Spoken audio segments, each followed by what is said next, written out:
Hey everyone, welcome back to the channel. I hope you're doing really well. In today's video, I'm going to be sharing one of my current favorite meals. It's this roasted veggie grain bowl. I change it up a little bit every time, but for today's iteration, we have a base of lemon herb farro. And for our veggies, we've got Brussels sprouts, butternut squash, and mushrooms. I just love all the colors, the variety. There's so many ways to customize this, and it's just healthy and satisfying. And I want to thank Kroger for sponsoring today's video. They are always my go-to when it comes to really high quality seasonal produce and really everything else. Pantry staples, baking supplies, you name it. I also wanted to mention Kroger's Simple Truth Recycling program in partnership with TerraCycle to reclaim their flexible plastic packaging. So things like bags, pouches, wraps, liners that can't go in regular curbside recycling, they have a program to reclaim those, which I think is awesome. Keep them out of the landfills. I'm gonna have a link in the description box with more information about that for you to check out. And with that, let's get into the recipe.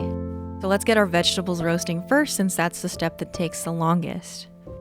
Brussels sprouts are one of my favorite veggies to roast during the fall and winter. Go ahead and go through them all and slice off the ends and just peel off any leaves that are a little bit brown or ugly. And then you can either cut them in half, or what I prefer to do is shred them.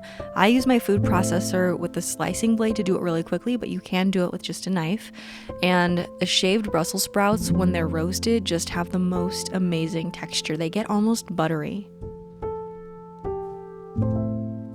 I also love butternut squash, pumpkin, and sweet potatoes during the winter. For these bowls, I have some squash. I like to peel it first and then cut it in half and scoop out the seeds.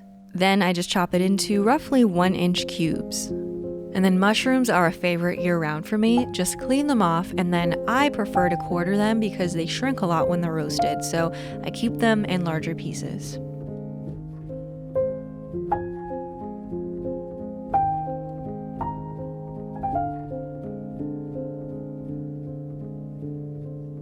You can throw all your chopped veggies into one bowl and season them all together if you like.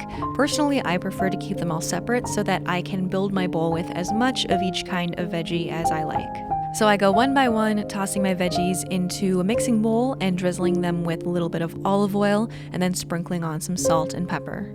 You can feel free to add additional seasonings like dried or fresh herbs or spices.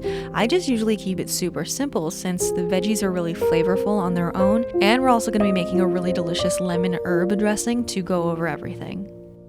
Arrange your seasoned veggies on a lined baking tray and roast them for 40 to 50 minutes.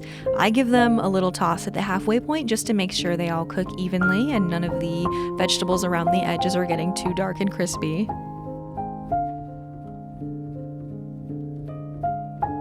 Now with our veggies in the oven, we can start on the grain that we're going to use as a base for our bowls. I like to mix it up. Sometimes I'll make a rice pilaf or a pot of quinoa or even sometimes couscous, but I thought today we would try some farro or farro. I've heard it pronounced both ways. This is an ancient whole grain that is high in fiber and protein. It tastes delicious and it has a really nice texture. Give your dry farro a thorough rinse to wash off any excess starch. Then add it to a pot with enough water to cover it by a few inches. And I also added a vegetable bouillon cube in there to give it some nice savory flavor, but this is optional. Now just bring that to a boil over medium-high heat and reduce it to low, then simmer for 15 to 20 minutes.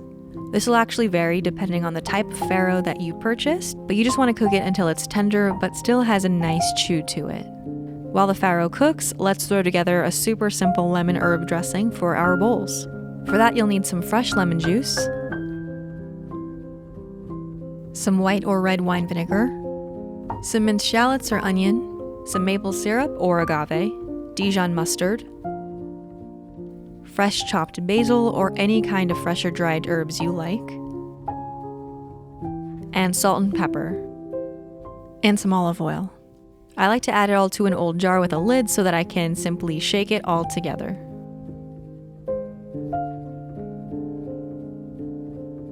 Now let's get back to our farro and drain it well.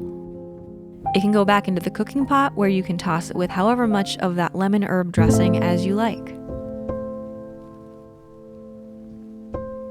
Now let's rewind a little bit because I want to show you a few toppings that I prepared for our grain bowls ahead of time. First, we have some pickled red onions. I always have a batch of these in the fridge, and it's literally just sliced red onions in a simple brine made of sugar, salt, white vinegar, and apple cider vinegar. Then I also have some candied walnuts. These are also really simple to make. Just start out by optionally toasting either some walnuts or pecans in the oven. I have them at 350 degrees for just 4 to 5 minutes. They don't need long at all, just to bring out that toasted flavor.